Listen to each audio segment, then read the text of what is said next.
नमस्कार. चला आज जावामधले डेटा टाइप्स म्हणजे माहिती साठवण्याचे वेगवेगळे प्रकार एकदम सोप्या आणि प्रॅक्टिकल पद्धतीने समजून घेऊया. कोड लिहिताना कोणती माहिती कशी साठवायची हा एक महत्त्वाचा पाया असतो आणि आज आपण तोच पक्का करणार आहोत. चला एक उदाहरण घेऊया. समजा आपण विद्यार्थ्यांची माहिती सांभाळणारी एक सिस्टम बनवत आहोत. आता यात काय काय असेल? विद्यार्थ्याचं नाव, वय, त्याचा रोल नंबर, त्याला मिळालेली टक्केवारी, कितीतरी प्रकारची माहिती आहे. मग ही सगळी वेगवेगळी माहिती आपण जावामध्ये कशी साठवणार? विचार करा की डेटा टाइप्स म्हणजे वेगवेगळ्या साईजचे डबे आहेत. प्रत्येक माहितीसाठी योग्य आकाराचा डबा निवडणं खूप महत्त्वाचं असतं. कारण जर आपण योग्य डबा निवडला तर आपल्या प्रोग्रामची मेमरी वाचते आणि चुका होण्याची शक्यताही खूप कमी होते. तर मग डेटा टाईप म्हणजे नेमकं काय?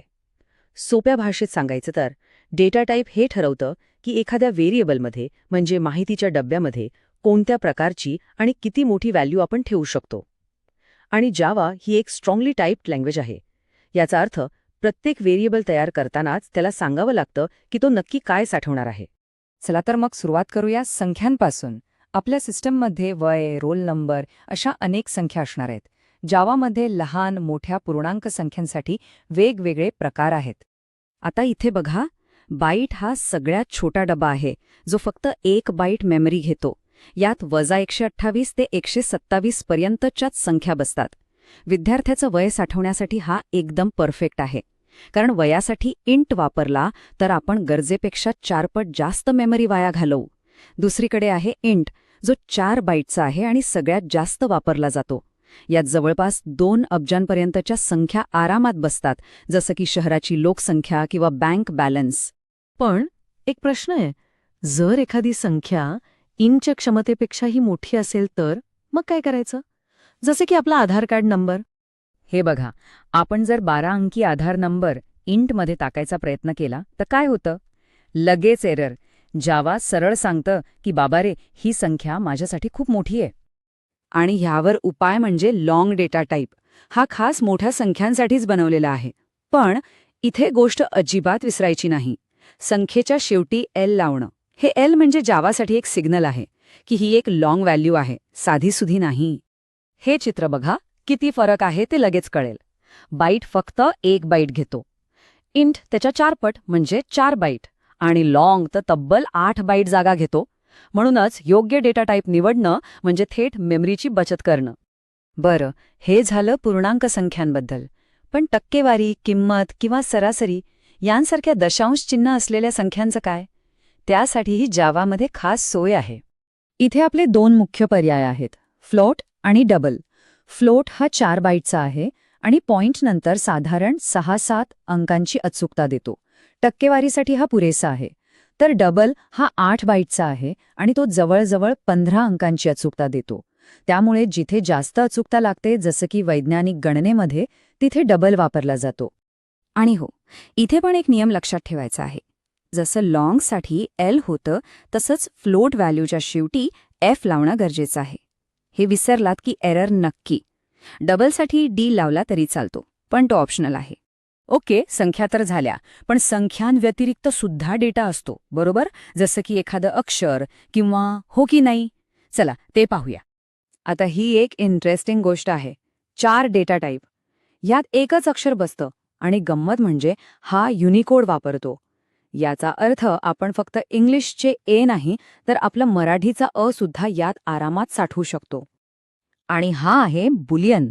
याचं उत्तर फक्त 2च असू शकतं, खरं किंवा खोटं, म्हणजे ट्रू ऑर फॉल्स. आपल्या कोडमधले सगळे निर्णय याच्यावरच तर चालतात.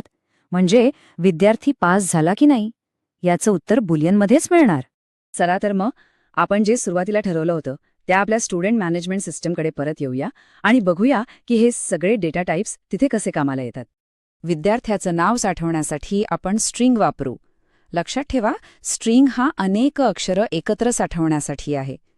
मग आहे वय. वयासाठी बाईट पुरेसा आहे, कारण कुणाचंही वय 127 पेक्षा जास्त नसतं, त्यामुळे मेमरी वाचली. रोल नंबरसाठी शॉर्ट चालेल. रजिस्ट्रेशन नंबर मोठा असू शकतो, म्हणून इंट. आणि 12 अंकी आधार नंबरसाठी तो इंटमध्ये बसणारच नाही, म्हणून त्यासाठी आपण वापरणार आहोत लाँग. आणि हो, शेवटी एल लावायला विसरायचं नाही. आता येऊया शैक्षणिक माहितीकडे. हजेरीच्या टक्केवारीसाठी फ्लोट चालेल.